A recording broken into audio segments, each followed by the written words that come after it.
तीसरा टॉपिक चल रहा है, 3-4 अभी बहुत टॉपिक बचा हुआ है। ठीक, चलो नेक्स्ट टॉपिक है ग्रेविटेशन से। ठीक है, फोर्स खत्म कंप्लीट हो गया। ठीक है, फोर्स के बारे में बताएंगे। फोर्स वह है जो पोजीशन को चेंज करे, या फोर्स वह है जो मोशन प्रोवाइड करे। कि कोई ऑब्जेक्ट मोशन में है तो उसको, कोई ऑब्जेक्ट रेस्ट में है उसको मोशन देना है तो फोर्स चाहिए। यदि कोई ऑब्जेक्ट रेस्ट में है उसको मोशन चाहिए। क्या बोल रहे हैं यार हम। यदि कोई ऑब्जेक्ट रेस्ट में है उसको मोशन देना है तो फोर्स चाहिए। यदि कोई ऑब्जेक्ट मोशन में है उसको रेस्ट में लाना है तो भी फोर्स चाहिए। दैट मीन्स किसी भी मोशन का स्टेट ऑफ मोशन चेंज करना है, किसी भी बॉडी का स्टेट ऑफ मोशन चेंज करना है तो क्या चाहिए? फोर्स चाहिए। ठीक है, तो फोर्स समझ में आ गया है। चलो अब हम लोग चलते हैं ग्रेविटेशनल फोर्स के बारे में। तो इसमें क्या क्या टॉपिक पढ़ेंगे वो देख लेते हैं। तो इसमें पढ़ेंगे पहला टॉपिक ग्रेविटेशनल फोर्स क्या होता है, ग्रेविटी क्या होता है, कुछ फैक्ट्स बताएंगे ग्रेविटी के बारे में। फिर इसका वेट क्या होता है, मतलब भार क्या, वजन क्या होता है। ठीक है, मास क्या होता है, द्रव्यमान क्या होता है, वेट मतलब भार क्या होता है। फिर से केपलर का लॉ क्या है, सेंटर ऑफ मास क्या है। ठीक है, सेंटर ऑफ ग्रेविटी क्या होता है, सैटेलाइट क्या होता है। इतना टॉपिक इसमें पढ़ना है। तो कुछ लंबा टॉपिक है, बहुत लंबा टॉपिक है। तो हमको लगता है कि लंबा क्लास है, इसको एक बार फिर गैप होगा, 2 बार में बनेगा वीडियो। ठीक है, तो इसके 2 बार में वीडियो बनेगा, 2 पार्ट में। लंबा टॉपिक है, 10 टॉपिक है इसमें। ठीक, चलो ग्रेविटेशनल फोर्स क्या होता है। तो ग्रेविटेशनल फोर्स क्या है कि न्यूटन बाबा क्या बोले थे, यदि 2 ऑब्जेक्ट है तो 2 ऑब्जेक्ट क्या करता है, एक ऑब्जेक्ट दूसरा ऑब्जेक्ट पे फोर्स लगाएगा तो वो ऑब्जेक्ट इस ऑब्जेक्ट पे भी फोर्स लगाएगा। ठीक है,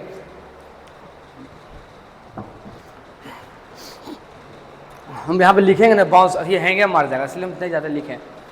पहले लिख दे, पहले यहाँ पढ़ते हैं इसको समझाएंगे। ठीक है, ठीक है, क्या हमारा टॉपिक है ग्रेविटेशनल फोर्स। बोलता है न्यूटन बाबा 1686 में क्या बोला था कि every particle in the universe attract every other particle. क्या बोलता है, ब्रह्मांड का प्रत्येक कण, प्रत्येक पार्टिकल एक दूसरे कण को क्या करता है, आकर्षित करता है। मतलब हम 2 कण हैं, तुम भी कण, वो भी कण, ये भी कण, वो हर एक कण एक दूसरे को क्या कर रहा है, आकर्षित कर रहा है, खींच रहा है, अट्रैक्शन हो रहा है। हर 2 पार्टिकल के बीच में क्या हो रहा है, अट्रैक्शन हो रहा है। तो वही बात बोल रहा है न्यूटन बाबा। क्या बोल रहा है, every particle in the universe attract other particles and this attraction को क्या बोलते हैं, ग्रेविटेशन। ये अट्रैक्शन क्या बोलते हैं, ग्रेविटेशन। जिस फोर्स के कारण अट्रैक्शन हो रहा है क्या बोलेंगे, ग्रेविटेशनल फोर्स बोलेंगे। क्या बोलेंगे, ग्रेविटेशनल फोर्स। ठीक है, the force of attraction between any 2 particles, जो 2 पार्टिकल के बीच में फोर्स ऑफ अट्रैक्शन है। क्योंकि क्या बोला है न्यूटन बाबा कि हर 2 पार्टिकल में क्या होगा, अट्रैक्शन होगा। तो जो फोर्स ऑफ अट्रैक्शन है कितना होगा उसके बारे में बता रहा है, वो डायरेक्टली प्रोपोर्शनल होगा। मतलब किसके बराबर होगा, प्रोडक्ट ऑफ मास के बराबर। मतलब फोर्स जो होगा वो किसके प्रोपोर्शनल होगा, मास के प्रोडक्ट m1 m2। तो 2 ऑब्जेक्ट है, हमारे ऑब्जेक्ट ये है, दूसरा ऑब्जेक्ट ये है, और एक का मास m1 है, दूसरा का मास m2 है, और दोनों के बीच में क्या लग रहा है, फोर्स ऑफ अट्रैक्शन लग रहा है, फोर्स। तो फोर्स किसके बराबर है, दोनों के मास के प्रोडक्ट के बराबर है, और इनवर्सली प्रोपोर्शनल है किसका, square of the distance between the 2 them. तो दोनों के बीच का हमारा डिस्टेंस r है, तो इनके r का इनवर्सली प्रोपोर्शनल है। इस प्रकार फोर्स क्या है, फोर्स इक्वल टू होगा m1 m2 upon g r square. ठीक है, और बराबर लगाने के लिए यहाँ पे एक कांस्टेंट से गुणा करते हैं, इसको g बोलते हैं, ग्रेविटेशनल कांस्टेंट। सिंपली बस समझो, न्यूटन बाबा बोला कि हर 2 पार्टिकल है एक दूसरे को क्या करेगा, अट्रैक्ट करेगा। अट्रैक्ट करने का फोर्स कितना होगा, फोर्स बराबर होगा g m1 m2 upon r square के बराबर होगा। m क्या है, मास है, m2 क्या है, दूसरा पार्टिकल का मास है, r क्या है, दोनों के बीच का दूरी है। वही बात लिखा है, किन्हीं 2 पिंड के बीच का आकर्षण बल उनके द्रव्यमान के गुणनफल के बराबर होगा। द्रव्यमान मतलब मास के गुणनफल के, और गुणनफल के समानुपाती होता है, और उनके बीच के दूरी का वर्ग के क्या लिखा हुआ है, बहुत हार्ड वर्ड है, हिंदी नहीं आता हमको। ठीक है, गरीब आदमी क्या करें।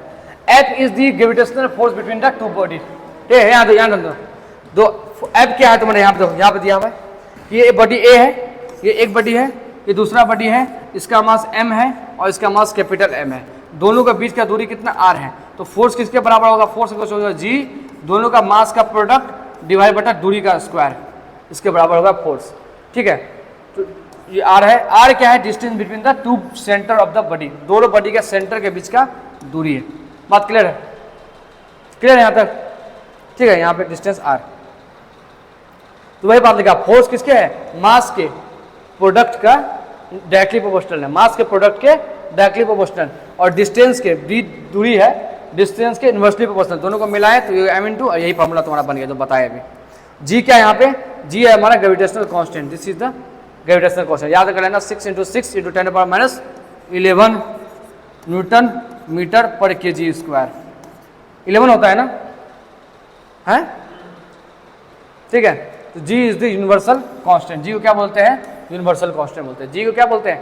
यूनिवर्सल। यूनिवर्सल क्यों बोलते हैं? क्योंकि वो मीडियम पे डिपेंड नहीं करता है। यूनिवर्सल क्यों बोलते हैं? क्योंकि वो मीडियम पे डिपेंड नहीं करता है। अब ग्रेविटी क्या है? बोलता ग्रेविटी के बारे में, the force that attract the body toward the centre of the earth या toward any other planet is having mass. बोलता है यदि कोई ऑब्जेक्ट है, जैसे ये धरती है, इसके पास यदि कोई बॉडी है यहाँ पे, इसके पास मास है, यदि वो धरती की ओर खींचा जा रहा है, धरती की ओर खींचा जा रहा है, because of the force, because of the force, that force is gravity, that force is gravity. Gravity हर, जैसे मानो कि ये जो फोर्स है, यह हो गया ग्रेविटी ऑफ फोर्स हो गया, ग्रेविटी ऑफ अर्थ हो गया, this is the gravity of earth. यदि यहाँ पे अर्थ की जगह मून होता तो ग्रेविटी ऑफ मून हो जाता, और हर जगह फोर्स अलग अलग है। ठीक, हर जगह फोर्स अलग अलग है। ठीक, बात समझ में आया? ठीक, और जी का जो वैल्यू है, जी क्या? Acceleration due to gravity. G क्या होता है? एक्सेलरेशन ड्यू टू ग्रेविटी होता है। एक्सेलरेशन, ग्रेविटी के कारण जो एक्सेलरेशन हो उसको बोलते हैं जी। ठीक है, क्लियर बात? उसको जी बोलते हैं, जिसका वैल्यू होता है 9 × 10⁸ मीटर पर सेकेंड। वो चेंज भी करता है, इक्वेटर पे तुम्हारा ग्रेविटी कुछ और होगा, पोल पे कुछ ग्रेविटी जी का वैल्यू कुछ और होगा। इक्वेटर पे जी का वैल्यू कुछ और होगा, पोल पे जी का वैल्यू कुछ और होगा। इक्वेटर पे वैल्यू मैक्सिमम होता है और पोल पे मिनिमम होता है। ठीक है, चलो अब देखो, बड़का जी और छोटका जी क्या है? बड़का जी है यूनिवर्सल ग्रेविटेशनल कांस्टेंट, बड़का जी क्या है? कांस्टेंट है। छोटका जी क्या है? एक्सेलरेशन ड्यू टू ग्रेविटी है। छोटका जी एक्सेलरेशन है, बड़का जी कांस्टेंट है। दोनों के बीच में रिलेशन क्या है? दो फोर्स का फॉर्मूला होता है G m1m2/d²। डी क्या है? Distance between two particle. G m क्या है? छोटका m एक पार्टिकल का मास, बड़का m दूसरा पार्टिकल का मास, दिस इज द फोर्स। और वेट फोर्स इक्वल होता है mg। यदि कोई ऑब्जेक्ट है और ये नीचे गिर रहा है, इसका मास m है, तो फॉर्मूला क्या होगा? mg होगा। फोर्स कितना होगा? mg के बराबर होगा। ठीक, अब दोनों फोर्स को बराबर कर देंगे यहाँ से, तो यहाँ से क्या होगा? देखो, यहाँ F इक्वल टू है G बड़का m छोटका m/d², या कुछ भी d² है, और ये F जो है mg के बराबर है। तो mg इक्वल टू क्या हो गया यहाँ पे? G बड़का m छोटका m /d², और ये यहाँ से दो छोटका m कट गया, तो G क्या आ गया यहाँ से? G बड़का m / और D को लिख देते R है रेडियस ऑफ अर्थ, इतना बराबर हो गया। तो ये G क्या है? एक्सेलरेशन ड्यू टू ग्रेविटी है, और बड़का G क्या है? ग्रेविटेशनल कांस्टेंट है। M क्या है? मास ऑफ द अर्थ है। R क्या है? रेडियस ऑफ द अर्थ है। R क्या है? रेडियस ऑफ द अर्थ है।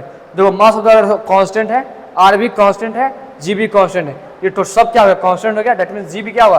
कांस्टेंट होगा। और G का कितना कांस्टेंट होगा? तो वैल्यू बता दिए, 9.8 मीटर पर सेकेंड होगा। कितना होगा? 9.8 मीटर पर सेकेंड होगा। ठीक है,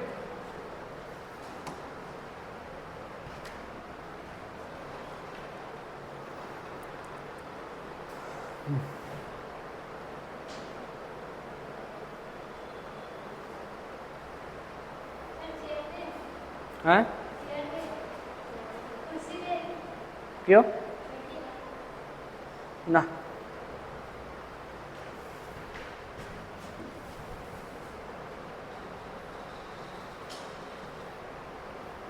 ठीक है, तो वही बात बोल रहे थे कि इक्वेटर पे तुम्हारा जी का वैल्यू मिनिमम होगा। इक्वेटर पे जी का वैल्यू क्या होगा? मिनिमम होगा। हम बताए थे ना, धरती है, और जैसे धरती है, और this is the equator, this is the pole, ये क्या है? पोल है। तो इक्वेटर पे जी का वैल्यू क्या होगा? मिनिमम होगा, और पोल पे क्या होगा? मैक्सिमम होगा जी का वैल्यू। ठीक है, जी का वैल्यू पोल पे मैक्सिमम होगा और इक्वेटर पे मिनिमम होगा। ठीक, तो वैल्यू ऑफ जी जो होता है इंक्रीज करेगा कहाँ? जब पोल से, देखो यहाँ पे मैक्सिमम है और यहाँ इक्वेटर है, और यहाँ पे मिनिमम है। ये पोल है और ये इक्वेटर है। तो जैसे यहाँ से आएंगे तो क्या हुआ? देखो, मैक्सिमम से मिनिमम। पोल से इक्वेटर आएंगे तो घटेगा, इक्वेटर से पोल जाएंगे तो जी का वैल्यू बढ़ेगा। तो वही बात लिखा है, वैल्यू ऑफ जी इंक्रीज करेगा जब हम लोग इक्वेटर से कहाँ जाएंगे, पोल की ओर जाएंगे, ठीक है। और जी का वैल्यू डिक्रीज करेगा जब हम लोग पोल से इक्वेटर की ओर आएंगे, ठीक है। Acceleration due to gravity decreases with the moving upward, मतलब जैसे जैसे ऊपर जाएंगे, जैसे जैसे एटीट्यूड में ऊपर जाएंगे जी का वैल्यू वैसे से घटते जाएगा। तो धरती है और धरती जैसे जैसे ऊपर जा रहे हैं वैसे जी का वैल्यू क्या होगा, कम होगा, ठीक है। और जीरो कहाँ पे होगा, centre of the earth. Centre of the अर्थ पे कितना होगा, उसको जी का वैल्यू जीरो होगा। जी का वैल्यू सेंटर ऑफ द अर्थ पे जीरो होगा, ठीक। यदि रोटेशन हो रहा है, मतलब सपोज धरती रोटेट कर रहा है और रोटेशन यदि इंक्रीज कर जाए तो जी का वैल्यू क्या होगा, डिक्रीज कर जाएगा। ये सब कैसे हो रहा है ना, इसका डेरिवेशन है। हम तुमको जब अपना क्लास में पढ़ाएंगे, अपना क्लास ग्रेविटेशन में पढ़ाएंगे, वहाँ डिट्टो सब कुछ ड्राइव करके बताएंगे, ठीक है। अभी बस समझ लो क्या क्या हो रहा है। पहला बात, इक्वेटर से ज़्यादा मैक्सिमम, पोल पे मिनिमम। इक्वेटर से पोल पे जाएंगे तो जी का वैल्यू इंक्रीज करेगा, पोल से इक्वेटर पे आएगा जी का वैल्यू डिक्रीज करेगा। दूसरा बात, रोटेशन को यदि इंक्रीज कर देंगे, जैसे रोटेट कर रहा है इंक्रीज कर देंगे उसको, रोटेशन को इंक्रीज कर देंगे तो जी का वैल्यू डिक्रीज करेगा, ठीक है। जैसे जैसे धरती को जैसे जो धरती है, ये मान लो दिस इज धरती, और जैसे जैसे ऊपर जाएंगे जी का वैल्यू डिक्रीज करेगा। बस इतना बात ध्यान रखना है, ठीक है। रोटेशन का स्पीड बढ़ाएंगे, डिक्रीज करेंगे तो इंक्रीज करेगा, ठीक है। यदि रोटेशन इंक्रीज करेंगे तो डिक्रीज करेगा, और रोटेशन यदि डिक्रीज करेगा तो जी इंक्रीज करेगा, ठीक है। और चलो अब यहाँ चलते हैं, वेट क्या होता है, वेट। तो वेट भैया क्या है तुम्हारा, वेट है जैसे ये बंदा है, बंदा पर नीचे लगने वाला जो फोर्स है, जो धरती बंदा पे फोर्स लगा रही है उसी को वेट बोलते हैं। जो धरती इस बंदा पे जो फोर्स लगा रही है उसको क्या बोलते हैं, वेट बोलते हैं। और वेट किसके बराबर होता है, वो mg के बराबर होता है। किसके बराबर होता है, mg के बराबर, mass into acceleration due to gravity के बराबर होता है, ठीक है। Mass into acceleration due to gravity के बराबर होता है। पेट दर्द करने लगा।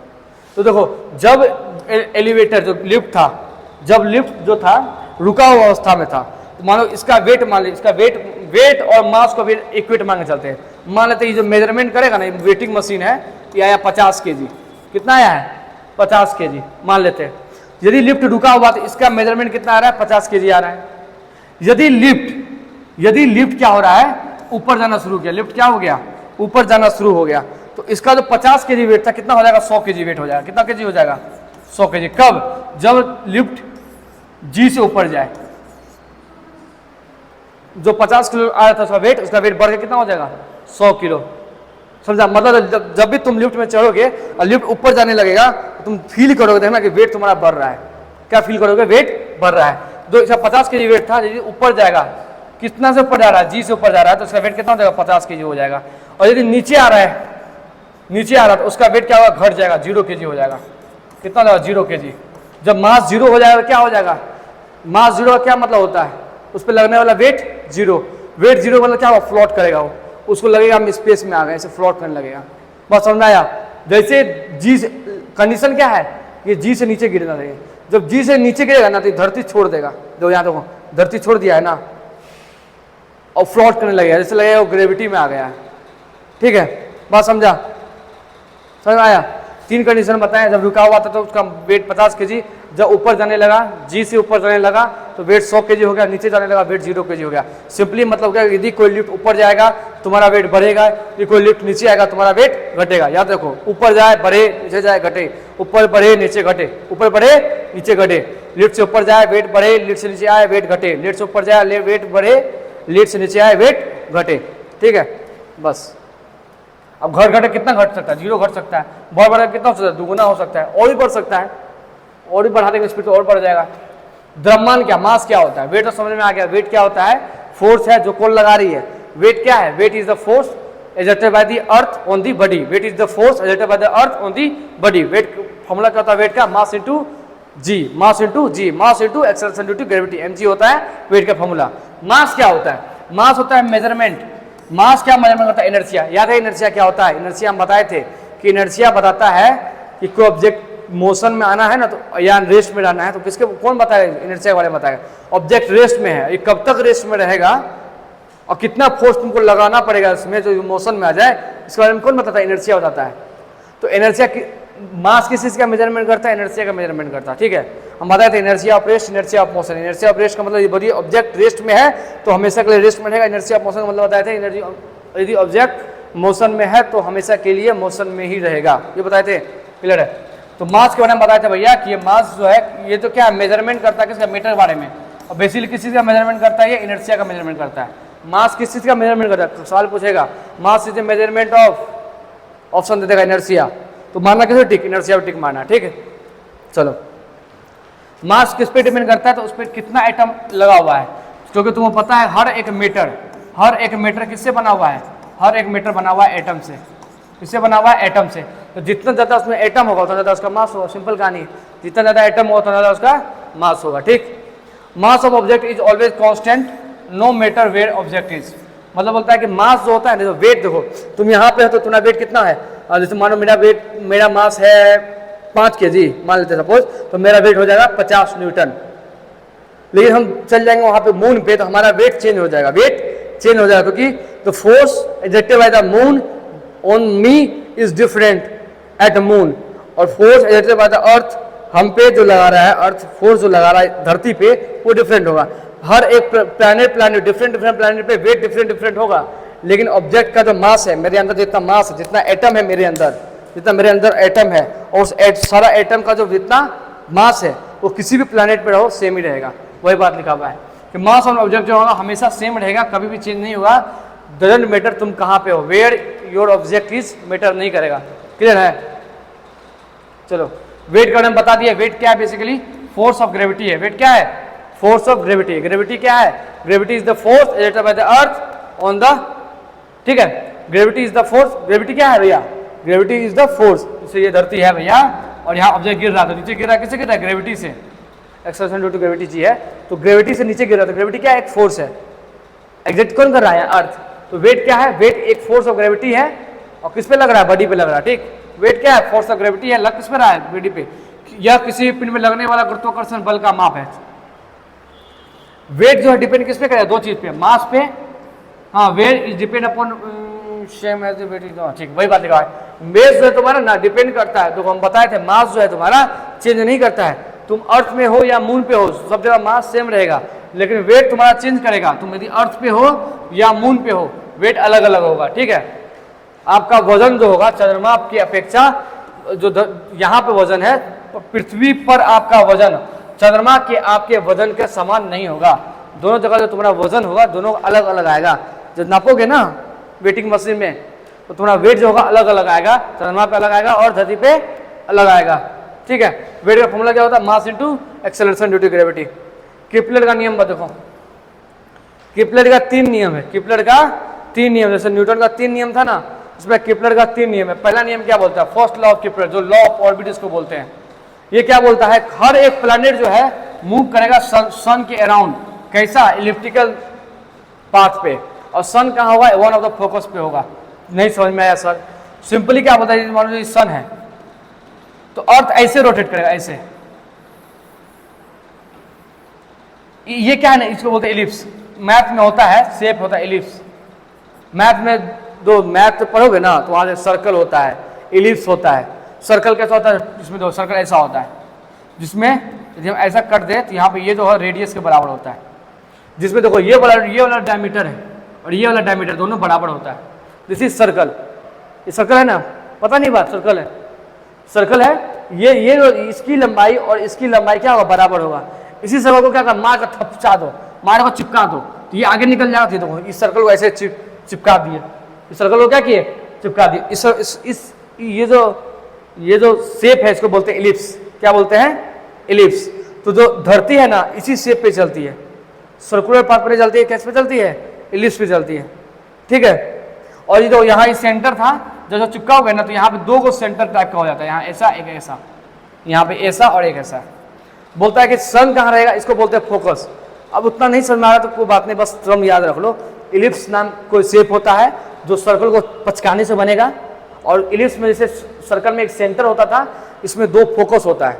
इस सेंटर का नाम चेंज क्या रख दिया? फोकस नाम रख दिया। तो एक यहाँ होगा, एक यहाँ होगा, 2। नहीं समझ में आ रहा है? आ रहा है? हम सिंपली बोले एक सर्कल एक शेप है, सर्कल को पचका दो तो इलिप्स बन जाएगा। सर्कल को ऐसे पकड़ा दो तो इलिप्स बन जाएगा।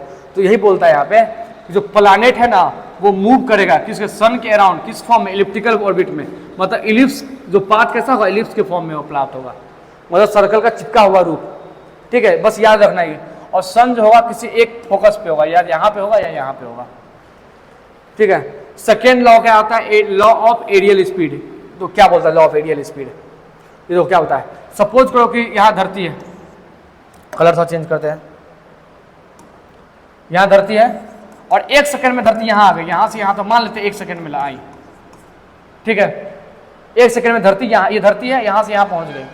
ठीक, तो अब यदि यहाँ से यहाँ एरिया निकाल लेते हैं, ये एरिया बोलते ये एरिया मान लेते ए है, ये एरिया क्या है ए।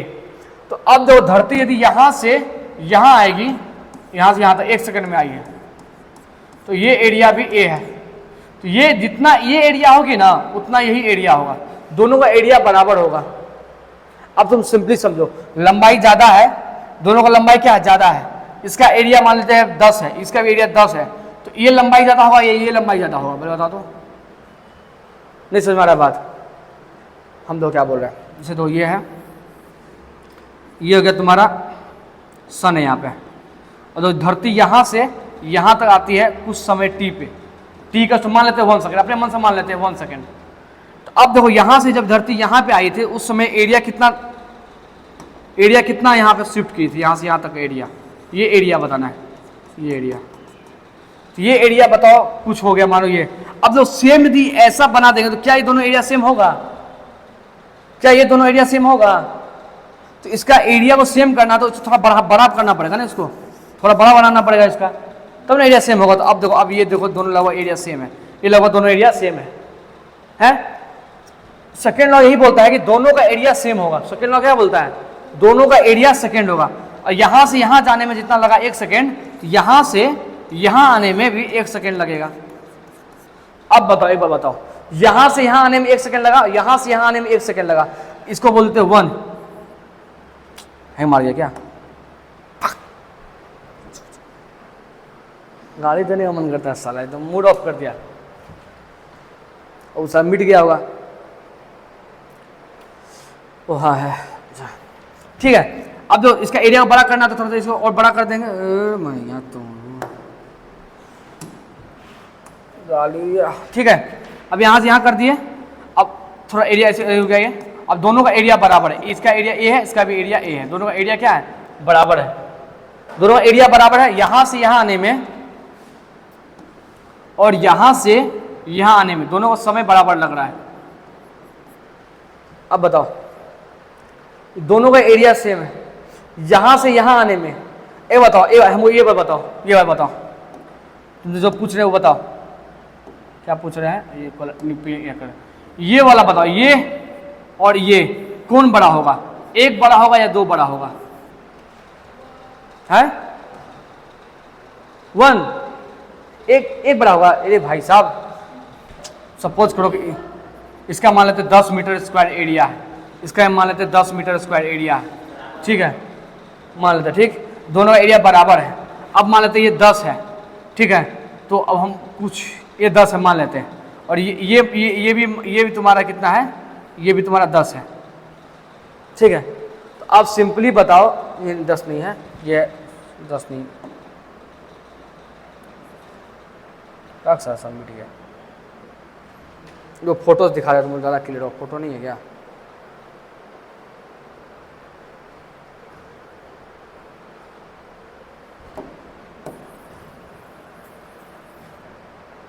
अरे सर कैसा है, मिटता भी नहीं, देखो लग रहा है कि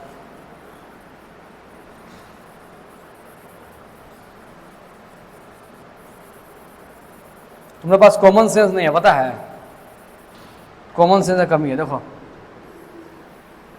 इलेक्ट्रिकल पाथ है, यहाँ पे सन है, ठीक, धरती यहाँ से यहाँ पे आई, समय लगाई 1 सेकेंड, ठीक है, और यहाँ का एरिया कुछ ए है, कुछ एरिया है। धरती यहाँ से यहाँ आ गई, इसका एरिया भी वही है जितना, जिसका एरिया ए है तो इसका भी एरिया ए है, दोनों का एरिया बराबर है, ठीक। तो धरती को यहाँ से यहाँ आने में 1 सेकेंड लगता है, धरती को यहाँ से यहाँ आने में भी 1 सेकेंड लगता है। तो मतलब ये तो बड़ा कौन है, ये वाला बड़ा है, तुम लग रहा है कि ये वाला बड़ा दिख रहा है, ये वाला बड़ा दिख रहा है। और वैसे तुम सोचो ना ये छोटा होगा तो ये बड़ा होगा तभी ना एरिया बराबर हो सकता है भाई साहब। एरिया को बराबर करना है, ये जहाँ दिख रहा है ये बड़ा है और ये दिख रहा है यहाँ भी ये बड़ा है और यहाँ ये छोटा है, ये बड़ा हो गया, दैट मीन्स इसका ये बड़ा होगा तब ना इसका एरिया बराबर हो सकता है, नहीं तो इसका एरिया बराबर है, दैट मीन्स ऑब्वियसली मतलब है कि इसका ये वाला पार्ट बड़ा होगा, ये ज़्यादा बड़ा होगा, ये छोटा होगा। दैट मीन्स समझो ऑब्जेक्ट को यहाँ से यहाँ आने में 1 सेकेंड लगा, ऑब्जेक्ट को यहाँ से यहाँ आने में भी 1 सेकेंड लगा, स्पीड कहाँ ज़्यादा होगा, यहाँ ज़्यादा होगा या यहाँ ज़्यादा होगा, बराबर कैसे होगा यार। 1 सेकेंड में ज़्यादा डिस्टेंस तय करेगा तो स्पीड ज़्यादा ना होगा। हाँ 1 सेकेंड में ज़्यादा यहाँ है ना। हाँ ये तो सन के करीब जब रहता है ना, जब सन के करीब रहता है धरती तो स्पीड ज़्यादा होता है धरती का, जब सन से दूर रहता है धरती तो स्पीड कम रहता है। समझा नहीं आ रहा समझ में? तो वही बात लिखा है, पहले बात लिखा है सेकेंड लॉ क्या है, the line joining the planet to cover the same area in equal time, वही बोलता है दोनों का एरिया क्या सेम होगा इक्वल समय में, ठीक है। And areal speed is constant, ये एरियल स्पीड क्या होता है इसके बाद छोड़ो, ये समझ में आ गया। सिंपली थर्ड लॉ बोलता है कि दोनों का एरिया सेम होगा, यदि सेम समय पे सेम दूरी तय करेगा तो जितना एरिया दोनों में आया है दोनों का एरिया बराबर होगा, ये सेकेंड लॉ बोलता है। पहला लॉ क्या बोलता है, सरफेस पाथ कैसा होना चाहिए, इलिप्टिकल होना चाहिए। दूसरा लॉ क्या बोलता है कि दोनों का एरिया क्या होना चाहिए, सेम होना चाहिए। दोनों का एरिया सेम होगा तो इससे कैलकुलेशन ये निकलता है कि धरती यदि सूरज से दूर है तो स्पीड स्लो होगा, इस सूरज के करीब है तो स्पीड ज्यादा होगा, बस इतना ही बात है। तीसरा नियम क्या बोलता है, लॉ ऑफ पीरियड बोलता है क्या, देखो ये तुम्हारा सूरज है और ये तुम्हारा धरती है, ये क्या है धरती, इसको घूमने में यहाँ धरती को पूरा चक्कर लगाने में टी टाइम लगता है, कितना टाइम लगता है, टाइम टी लगता है। और यहाँ से यहाँ का दूरी जो है ये ए है मान लेते हैं, सूरज से इसका दूरी कितना है ए, और इसको समय कितना लग रहा है टी टाइम लग रहा है। तो थर्ड लॉ बोलता है क्या कि square of the time period, मतलब टाइम पीरियड का जो स्क्वायर होगा वो किसके बराबर होगा, वो होगा प्रोपोर्शनल होगा किसके, third power of semi major axis, that means a, इसका ऐसा होगा। ये थर्ड लॉ बोलता है कि जो डिस्टेंस है ये दिस डिस्टेंस का क्यूब करेंगे तो किसके प्रोपोर्शनल होगा, उसके टाइम पीरियड के स्क्वायर के प्रोपोर्शनल होगा। समझा? तो चक्कर लगाने में, एक चक्कर लगाने में जो समय लगा उसका स्क्वायर करो, वो किसके प्रोपोर्शनल होगा, जो दूरी है समय और अर्थ का बीच का। ये दूरी का एक नाम है जिसको मैथ में बोलते हैं सेमी मेजर एक्सिस, मैथ में बोलते हैं सेमी मेजर एक्सिस। क्या होता है मत जानो, बस इतना जानो कि अर्थ और इन दोनों के बीच में दूरी ए है, उसका क्यूब कर देंगे और फिर जैसे मानो सपोज ऐसा लोग ऐसा करते हैं, धरती है और ये है तुम्हारा मून, ठीक है, यह मानो ये मान लो ये धरती है और यह मान लो यहाँ पे जुपिटर है, ठीक, एक धरती है, एक ये धरती मान लेते हैं और ये जुपिटर है, और धरती के बीच में दूरी मान लेते हैं जुपिटर से ए जे है और इसका दूरी मान लेते हैं ए ई है। नहीं समझ में आ रहा है, माता हैंग मारने लगा, छोड़ो यार नहीं आ रहा, क्या कर हैं,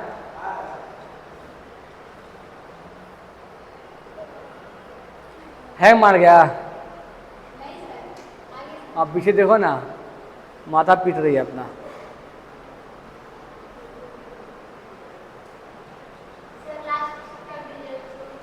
इसको खत्म कर दो, ठीक है, हैं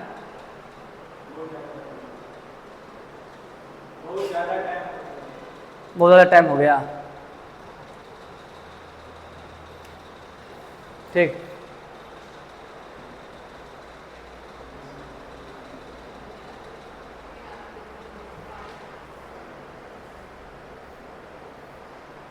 ठीक है। लास्ट टॉपिक समझो, सेटेलाइट क्या होता है, उसके बाद तो भी खत्म करेंगे, ठीक। देखो सन क्या है, स्टार है, जो एनर्जी प्रोड्यूस करे वो स्टार होता है, जो स्टार का चक्कर लगाए उसको प्लैनेट बोलते हैं, जो प्लैनेट का चक्कर लगाए उसको सैटेलाइट बोलते हैं। सैटेलाइट वो है जो प्लैनेट का चक्कर लगाए, ठीक है, हो गया। एक ऐसा इलेक्ट्रॉनिक डिवाइस हो भी सकता है, नहीं हो सकता, जैसे सन, मून है, मून के धरती का चक्कर लगाता है, मून इज अ सैटेलाइट, ठीक है। तो ऐसा जो स्पेस में रहता है और क्या धरती का चक्कर लगाता है या किसी भी प्लैनेट का चक्कर लगाता है, वो सैटेलाइट कहलाता है, ठीक। तो जियो स्टेशनरी सैटेलाइट क्या होता है, तो कुछ ऐसा सैटेलाइट है जो दो सैटेलाइट, एक होता है पोलर सैटेलाइट, एक है जियो स्टेशनरी सैटेलाइट। तो satellite which revolve around the earth in 24 hour, it is use to TV program and height. जो धरती है ना, धरती से लगभग 36 किलोमीटर दूरी पे कुछ सैटेलाइट को लॉन्च कर देता है वैज्ञानिक, और इसको चारों ओर घुमाते रहता है और 24 घंटा घूमते रहता है। तो ऐसा सैटेलाइट को बोलते हैं जियो स्टेशनरी सैटेलाइट। पोलर सैटेलाइट क्या है, तो लगभग कितना ऊपर रहता है, 800 किलोमीटर ऊपर रहता है, यहाँ से 800 किलोमीटर यहाँ पर रहता है, और वो क्या बताता है, वो बताता है वेदर के बारे में, और उसका टाइम पीरियड कितना है, 84 मिनट का है। मतलब 84 मिनट में ये पूरा एक चक्कर लगा लेता है, ठीक है, पूरा एक चक्कर लगा लेता है धरती का 84 मिनट में, ठीक है। और ये पोलर सैटेलाइट है, किसके बारे में बताएगा, वेदर के बारे में बताएगा। जियो स्टेशनरी सैटेलाइट है, वो 36 किलोमीटर ऊपर रहता है और धरती का एक चक्कर कितना में लगा देता है, 24 घंटा में लगा देता है, ठीक है। थैंक यू, ठीक है।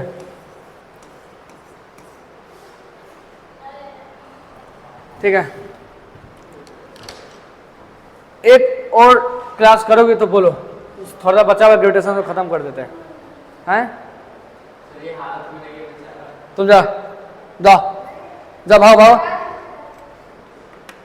करेंगे तो बोलो, 5 मिनट का ब्रेक लो, उसका एक और क्लास करते हैं, खत्म।